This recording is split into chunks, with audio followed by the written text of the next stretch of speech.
So everybody is anticipating that the Federal Reserve is planning to raise rates tomorrow.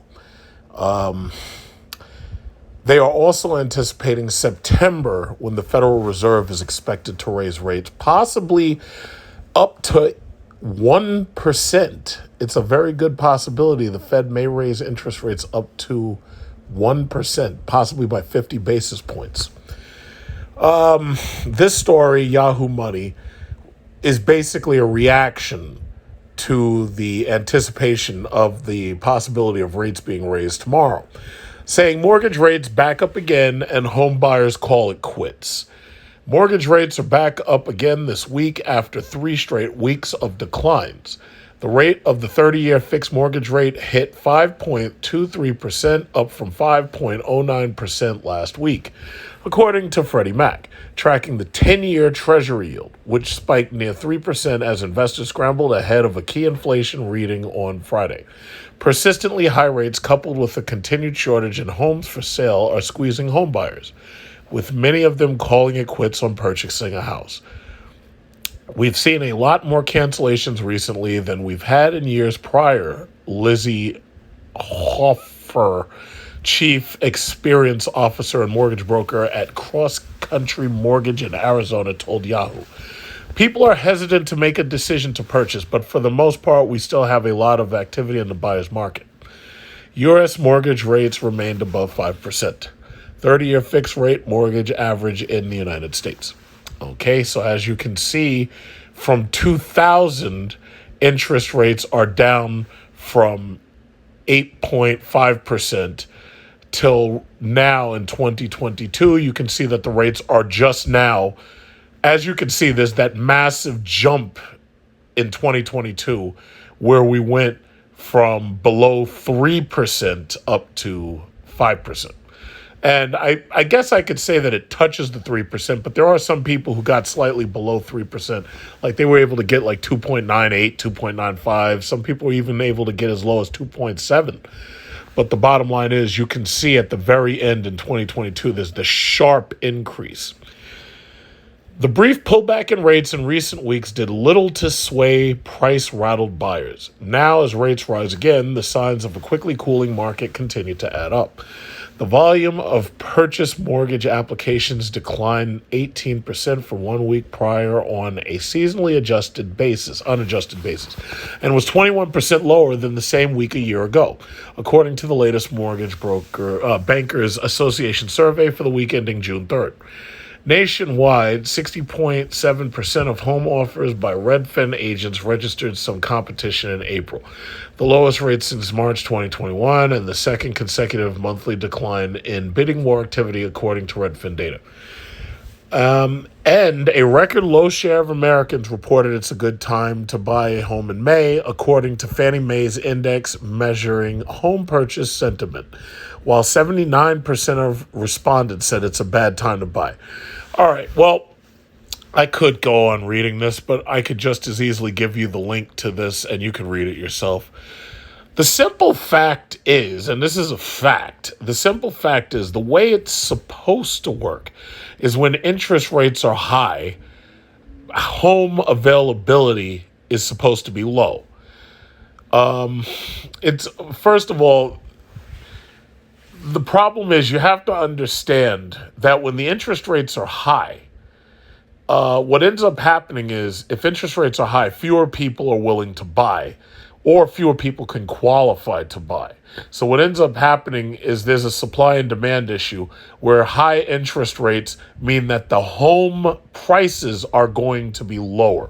Now, if you look back on this value of the interest rates, you'll see that in 2000, rates were approaching 9% and they quickly were decreasing.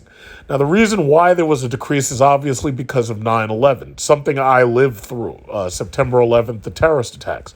Alan Greenspan responded by cutting interest rates because apparently there's a belief that if people are afraid and scared, what they're going to do is hold on to their money. They're going to hoard their money and they're not going to spend money.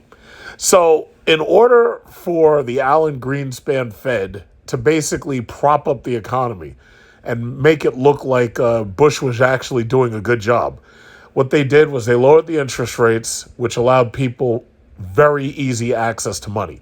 How easy was that access? Well, in those years, I had just started college. And as soon as I started college, I was able to apply for credit cards, and I was able to get a lot of money in credit cards. I was able to get credit cards totaling up to about $35,000, which also subsequently caused me to go immediately into credit card debt because I was a college kid. I was, how should I say, I was irresponsible.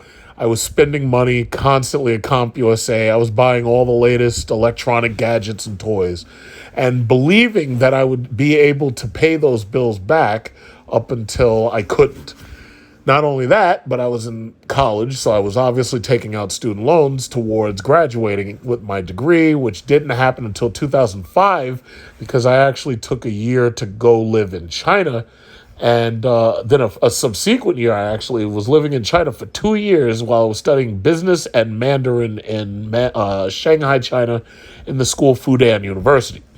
So I took some time off from school, and I was basically running up bills, and I really didn't worry about it because everything was deferred. Everything was deferred, and the interest rates were low, so I wasn't really worried about it. And that caused me to basically destroy my credit score. I had like a 530 credit score. Well, obviously you have 3 different scores, but basically I think my lowest score was like a 530, my middle was like 550, and the highest was like 560 or something like that. And that was upon graduation. By the time I graduated from school, my credit was shit. I don't mind bragging about having an 850 credit score right now. I don't mind telling the other end of it either, having shit credit in college and putting the blame squarely on myself.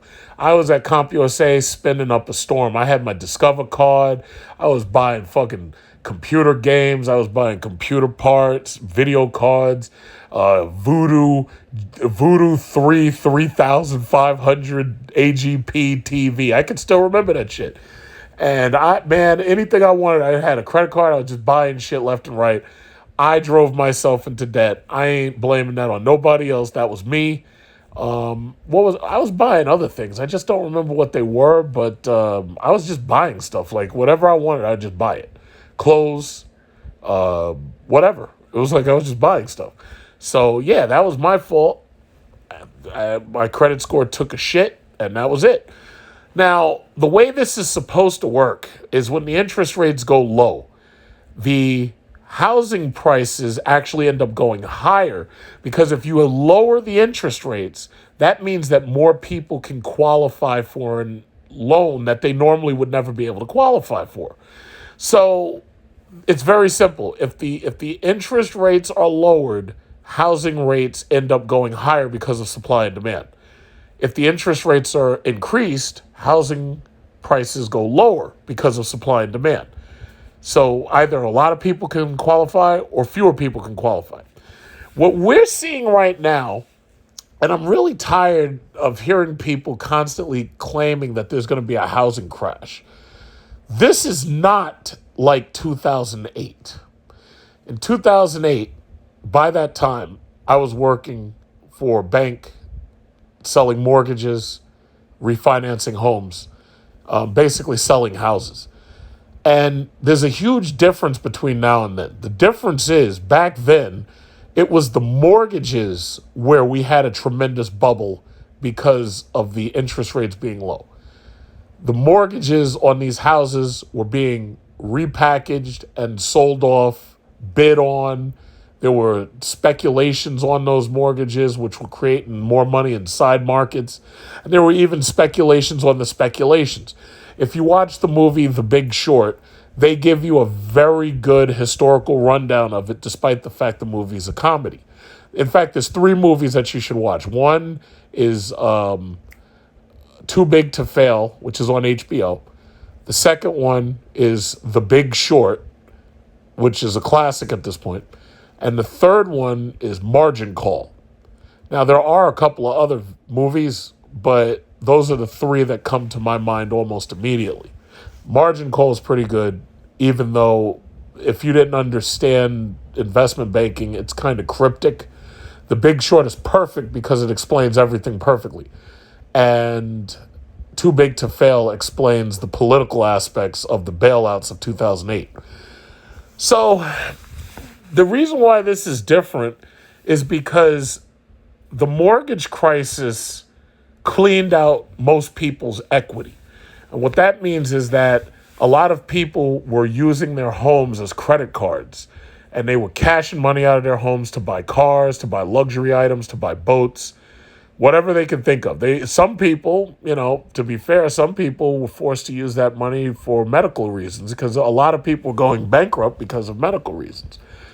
Now, there was a second problem, which was the adjustable rate mortgages. And adjustable rate mortgages allowed people who never should have been allowed to buy a home to buy a home. So basically, with an adjustable rate mortgage, you're promised a teaser rate, which means that you get like 3 years of fixed rate, and then you get like 27 years worth of adjustable rate. And that's obviously a bad thing because if the market starts to adjust, obviously your payments become impossible to pay, or they can rise so quickly that, you could be bankrupted. The other possibility is that the payments get higher than the actual value of the house, because that was the other big problem. Back then, because the interest rates were so low, what ended up happening was the housing values were pushed higher and higher and higher, just like what we're seeing right now. Now, the difference between now and then is because the low interest rates that we have now have locked more people who've been verified as being able to pay those mortgages in, and those people have properties that those people are never going to sell. I'm one of those people. I bought my second house 2018 Veterans Day. And the interest rate I had back then was the prime rate. It was like 4.75. Now, fortunately, because I had a second property and I started renting it to tenants, I was able to pay off the mortgage early. But the reality is, a lot of people were able to recently buy or refinance their homes to 30-year fixed, 20-year fixed, 15-year fixed, and they have very low interest rates. And because they have very low interest rates, those people are not going to sell those properties. Now, I know what you're thinking. Oh, well, what if they lose their job? Or what if they can't pay because there's turmoil in their job market and they just don't have the money? The difference, again, between now and 2008 is that there are options that didn't exist in 2008. For example, right now, you can rent part of your house out to Airbnb. For right now, you can rent your entire house to Airbnb, or you can get Section 8, or you can do home shares and all the Expedia, Travelocity. People can rent your house. You can put your house on apps that didn't exist in 2008. You can do that now. Because you got to remember, apps really didn't exist until iPhone, and that was 2007. So once iPhone came out and then we started getting an app market, the app store and everything, all of a sudden we got apps like Uber and Uber Eats and Ride and Lyft and Airbnb. Those things didn't exist without smartphones, and smartphones did not exist until 2007 when the Apple iPhone came out. Now, I know somebody would probably try to say, oh yeah, Apple didn't do it first, it was somebody else, but nobody gives a fuck about any of those other pieces of shit that you could possibly name. So if you want to use the LG Prada, or you want to talk about the Stylo 4G, nobody's even thinking about any of that plastic garbage. None of it held on to any of its value. It's all garbage. It's junk. Even the original iPhone is still worth more than all those pieces of the garbage that came out between now and then. So I'm not even going to entertain those arguments. Apple invented the smartphone. Apple invented the App Store. That's it. No argument. So, bottom line, what are we looking at? We're not looking at a housing crisis. What we're looking at is realistically a crisis in everything else. So what are we talking about? Student loans, auto loans, car loans. I've already read and brought up a couple of articles that are talking about millennials and Generation Z are defaulting on their auto loans. Obviously, a lot of them have already been defaulting on student loans. But you have to understand, there's a big difference between student loans, auto loans, and home loans. The difference is very simple. If you default on your home loan, you get foreclosed, they kick you out of the house, and they take the house. The bank buys it back. Or not really buys it back, but they kick you out and the bank takes it back. With a car loan, if you stop paying a car loan, one day you're going to look outside and there's a boot on your car, and the boot can't be removed until you pay them money and they give you a code to take the boot off. If you don't take the boot off, they actually come and repossess the car. They take the car and they take it back, then they sell it at an auction. A student loan is different because a student loan can't be taken away from you. And it's funny, I've never heard, I'm saying it right now, but I've never heard anybody actually say that. And it's funny because I will say my parents have told me that, but I never really thought of it that way. No, you know how some parents will tell you nobody can take your education from you? Well, that right there is the reason why these student loans are being defaulted on. Because when you default on a student loan, nobody can take your degree from you. A college, once they hand you your degree and once they have your transcript handed to you, whether that student loan is paid off or not, you still have the degree in your hand and it can't ever be taken away from you. Could you imagine what things would be like right now if defaulting on a student loan meant that they took the loan if they took the degree from you? Could you imagine what things would be like right now? Like, for instance, all of these fake-ass PhDs who are PhDs in bullshit liberal studies, they add nothing to society at all. Could you imagine what things would be like if all of those unpaid for student loans caused them to actually literally take your degree from you? Like, could you imagine if you put on your resume, yes, I have a PhD in lesbian studies, and you're trying to apply for a job, and then they're like, wait a minute, you didn't pay your student loans. We're taking your degree back until you pay freaking loan. Until you pay the loan, we're taking your degree. So you can't even put that you have the PhD because you don't have it. That right there would solve so many problems, because the issue is we've got people who are willy-nilly taking out money, defaulting on the loans, and because they can't get anything taken from them, they don't care. Now, see, you're not going to default on a mortgage that easily because the sheriff is coming to kick your ass out of the house and they're taking the house back. You're not going to so easily default on your loser-ass Toyota Supra or your boring-ass Honda Accord or your little Honda Civic Type R. You're not going to default on those loans because you know that they're going to come take that car from you, and then you'll have nothing but your shoes and your bus pass. Most people, again, have options thanks to Apple and iPhone and App Store that they didn't have years ago. Most people now, if they know that they're about to lose their car, they can go out there and they can be an Uber driver. They can go out there and do Uber Eats. In fact, I was out today. I saw at least 3 people come into a restaurant and they're picking up food for somebody else, Uber Eats. And it's funny because sometimes I talk to them and they're like, yeah, I can't believe this person ordered a soda and they want me to go to the store just to pick up a damn soda. And the soda's like $1 or something, or $1.75. So they're making a run with a damn car using gas for $1.75?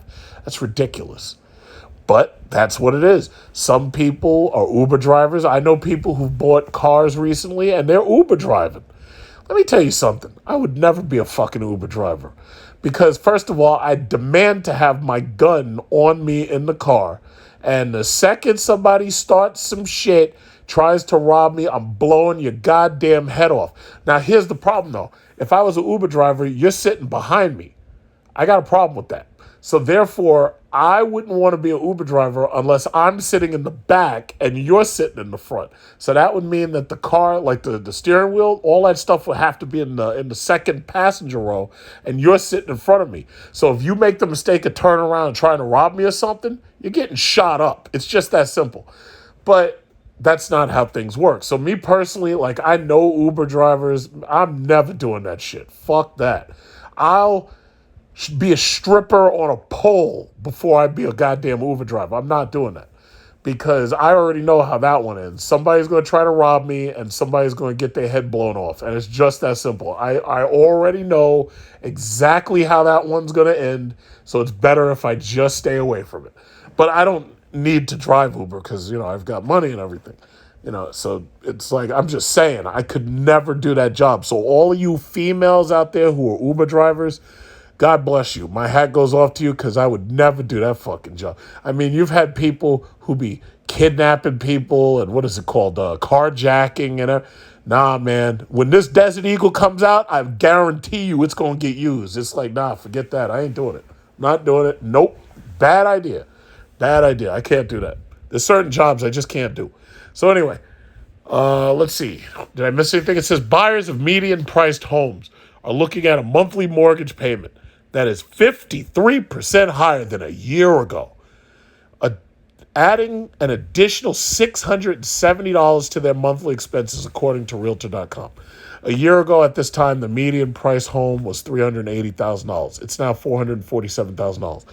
The difference, again, is you're not dealing with regular buyers. You're dealing with buyers, and once they get in, they're in for the long term. They're not going to sell anytime soon. This situation that you're looking at right now, where millennials and Generation Z can't afford to buy homes, not only that, they're also bracing for a lot of layoffs. They're bracing for unemployment to rise. And they're saying that we're about to enter another great recession after coming out of the last recession arguably caused by COVID, and then coming out of another recession before that and another recession before that. But what you got to understand is these recessions are already in action. These things started in 2001. I would have to say that you're a fool for believing that you weren't in a recession. You were always in a recession since 2001. We've been in recession since 2001.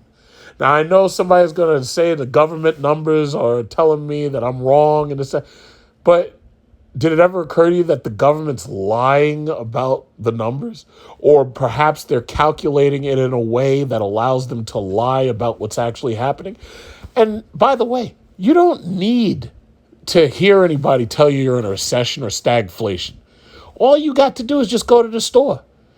Eggs, a carton of eggs is like $4. I've never seen eggs that high. When I saw eggs at $4, I was like, oh, this must be that high-priced organic shit. Then I realized, wait a minute, this is that regular cheap-ass eggs that are usually like $1.30. Eggs are $4 a carton.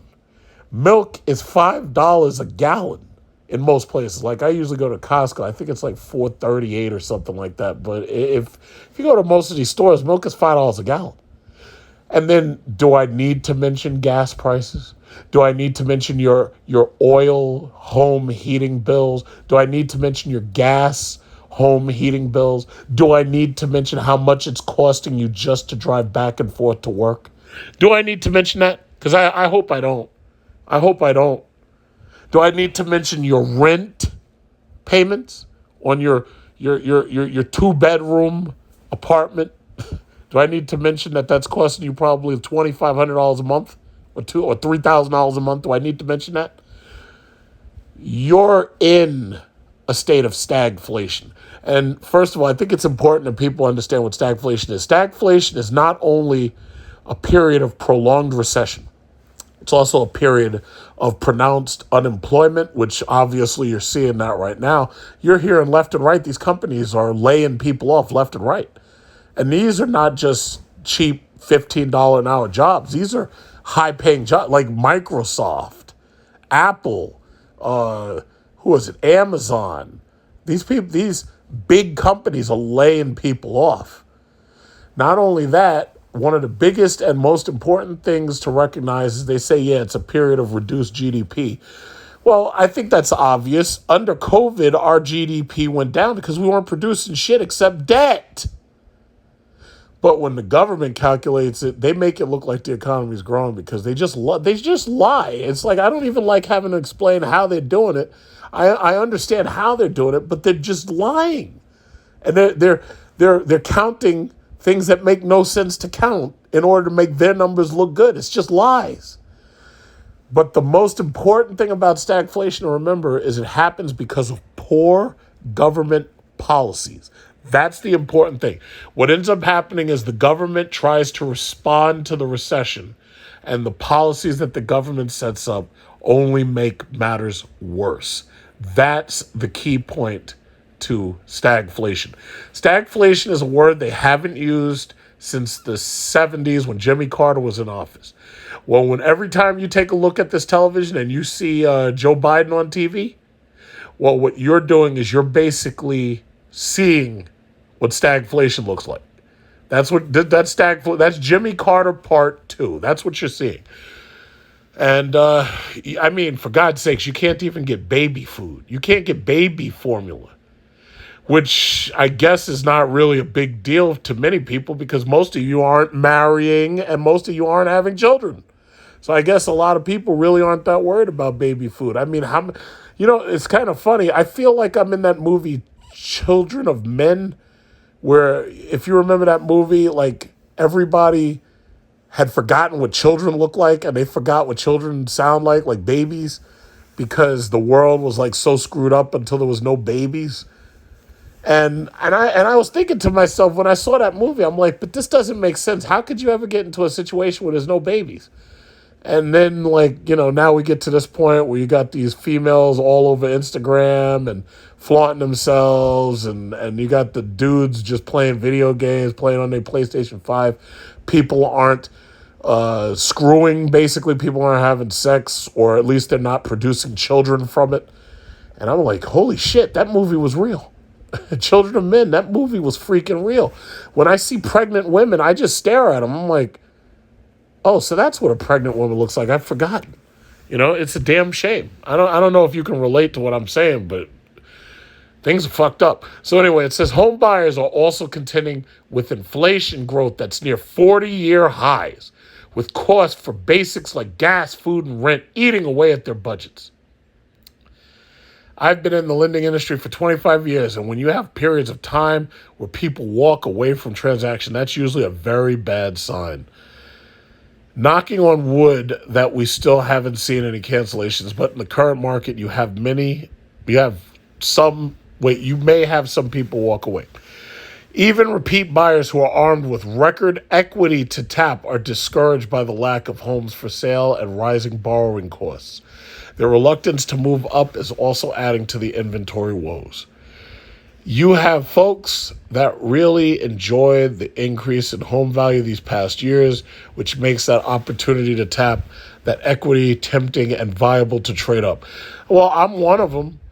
When I bought this place, the second place, it was $299. I put down a sizable amount of cash thanks to shorting my Tesla stock. And the value when I bought it was $310 because I had the appraisal. But right now, the value is over $600,000. Problem is, I couldn't sell it because if I sold it, the question now becomes, well, where would I go? Now, I'll say it like this. If somebody handed me $700,000 right now, I'd fucking quit my job and I'd be like, okay, listen, I'm going to put all my other stocks and equities, I'm going to put those to work for me, making those dividends, and I'm just leaving. Fuck this. Because it wouldn't even be worth staying. But I'm not ready to quit just yet. In 10 years from now, I'll be ready to quit. 10 years from now, when I retire, I'll be like, you know what? Wash my hands of this bullshit. I'm out of here. I'll just take my rental incomes and I'll use that to go live like a king in some third world country. Or I should say developing country. I'm going to go to a nice, safe, developing country. Like I know a lot of people will be like, oh, you don't want to go down there. It's violent. Let me tell you something. In those other countries, they don't tolerate any of this bullshit. They don't tolerate terrorism. They execute terrorists. They don't tolerate murderers. They execute murderers. They don't tolerate, and God forbid you're a foreigner and somebody does something to you because that hurts their tourism. They string those people up and set them on fire. Like in Nigeria, I think recently there was a church that was shot up or something. I think like 50 people died. When they find those people, you know what they're going to do to them? They're going to put a tire around their neck. It's called necklacing. They're going to put a tire around their neck and they're going to set that tire on. It's going to be like tire tar oil, and then they're going to set it on fire, and the person's head is just going to be burned up. And that's what they do. It's called necklacing. You can look that up. Just like I always talk about China, what they do is they send you out into a field, like, oh, you murdered somebody, you raped somebody or something like that. They send you out into a field. They have soldiers, and the soldiers basically put their rifle up to your head. They blow your head off, and then they send your family to bill for the bullet. So one of the beautiful things, and I've traveled all the way around this world, all over this planet, this globe, one thing I realize is these other countries know how to deal with their crime. They know how to deal with it very well. And I feel safe as an American when I go to these other countries because I already know anybody even looks at me wrong, their government's going to come down on them like bricks. And I love that feeling. I love the feeling that I can walk around freely in another country. I don't have to worry about shit. Now, meanwhile, here in the land of the free, we just had a guy who literally threw a woman on the subway tracks. Now, mind you, the subways have been experiencing record amounts of violence here in New York City. We had a guy who took shit and smeared it in a woman's face simply because the woman wouldn't talk to him when he was trying to talk to her. We just also recently, there was a woman who the guy went to sit near her. She tried to get up, and the guy grabbed her hand, pulled her back in the seat, and she's like, help, somebody help. Nobody even went to help. People were just recording it on the phone. And then when you really think about it, what could these people do to help her? All of them are unarmed because of these New York City laws that make it so you can't be armed, which is part of the reason why I took my dog and pony show out to Long Island, where I still have my Second Amendment rights. But there are recent lawsuits that are pretty much going to open up New York City a little bit more when it comes to Second Amendment rights, because most of these people are not willing to tolerate being unarmed and being at the mercy of these criminals when we have crime steadily rising, which is also another major problem when it comes to housing. It's like, where are you looking for a place where there's not a lot of crime? And then not only the crime, then you've got all the vagrancy. When I say vagrancy, there's a lot of homeless people setting up fucking tents right in front of businesses, right in front of clean buildings, homeless people setting up tents. Meanwhile, your government's handing $40 billion to Ukraine. Vladimir Putin has already won. He flattened the Donbass region, and the only parts he didn't destroy were parts where he didn't want to hurt the Russian-speaking people who already lived there. Some people are like, oh, why is he moving so slow? If he's so tough, why is he so... No, what he's doing is he's playing chess, and he's doing a goddamn good job of it. But the thing about it is your government's busy sending them $40 billion, and meanwhile, you're homeless, you're living in a fucking tent, you're living in your parents' basement, you're living in your daddy's attic, you're living in your mommy's basement. You can't afford baby food, you can't afford milk, you can't afford gas. This is what your government's doing right now. So when I talk about stagflation and I say poor government policies, yeah, handing $40 billion to a country that's getting flattened right now by Russia, I consider that kind of a poor government policy, if you get my drift. I'm really sorry. Yeah, I do. So basically, that is the end of that article right there. The difference between now and 2008 is this time around, there's not going to be any bailouts. This government has bailed out as much as it's going to bail out. This time around, if your business fails, your business fails. This time around, the banks aren't the ones in trouble. The banks are doing just fine. The housing market is not in trouble. The housing market, contrary to what these articles say, the housing market is doing better than ever. I mean, look, the houses are fucking $500,000 and $600,000 and $700,000 for a starter house.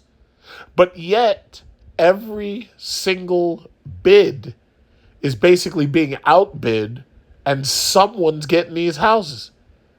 All of the houses that people are offering up for sale, someone's looking at, and they know that they ain't got no choice but to pay it.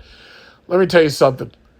I am so proud of myself that when I cashed out that money in my Tesla stock, when I cashed out that money, I had every opportunity to go and waste my money on a fucking car.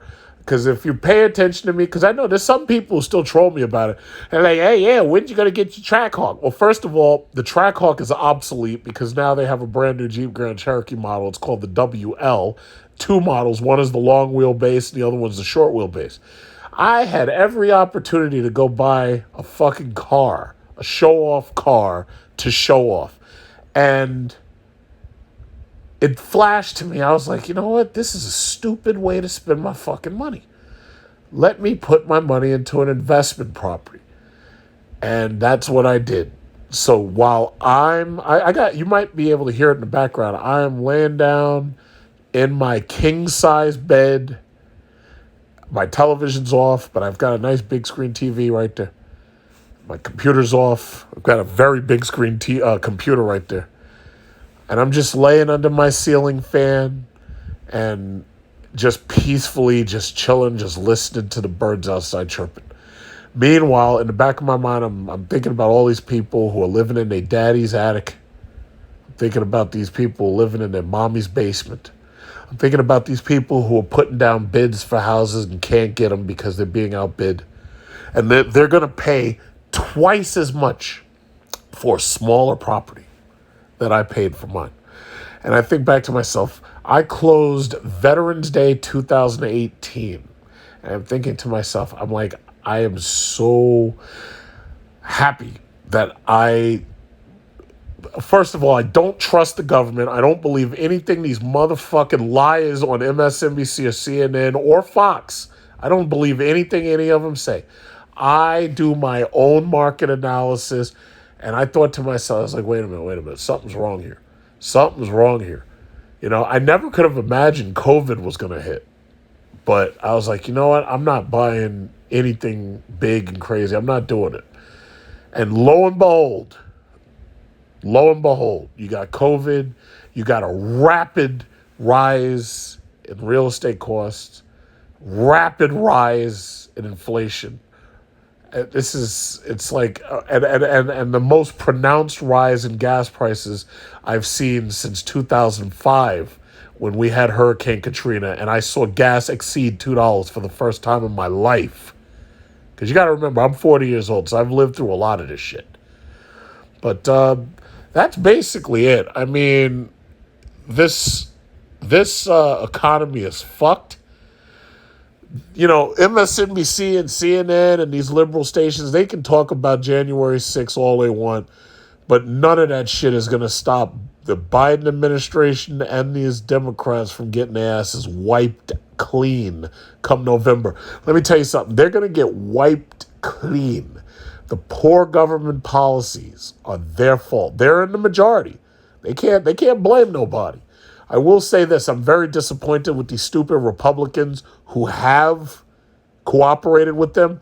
I don't want anything these idiot Democrats do to be bipartisan. I want them to stand on their own so that this way, when November comes, they're going to get wiped out like shit in a baby's ass when you have those, you know, those wipes that you get out of those canisters that we got during COVID.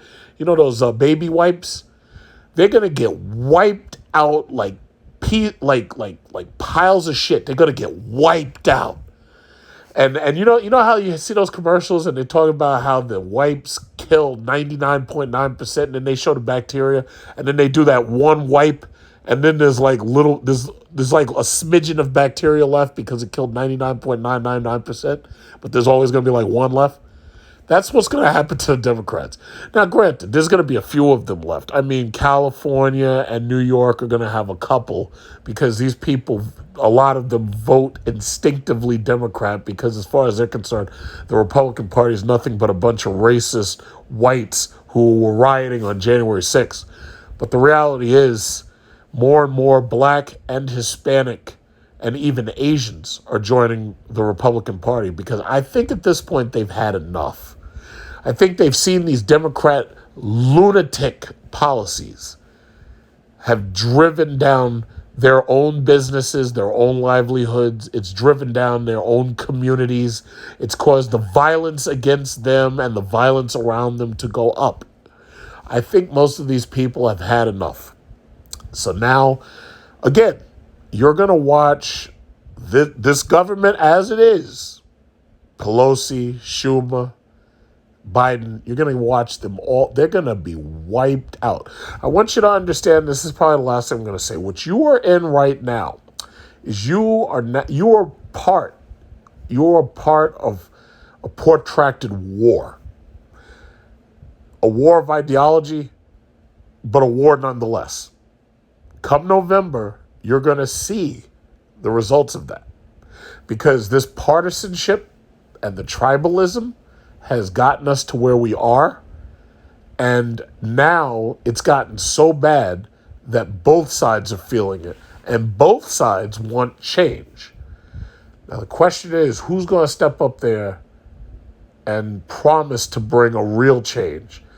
And how much of this Congress are you going to have to get rid of and replace in order to make sure that change comes? Because at this point, I don't think that we can continue going at this rate the way we're going.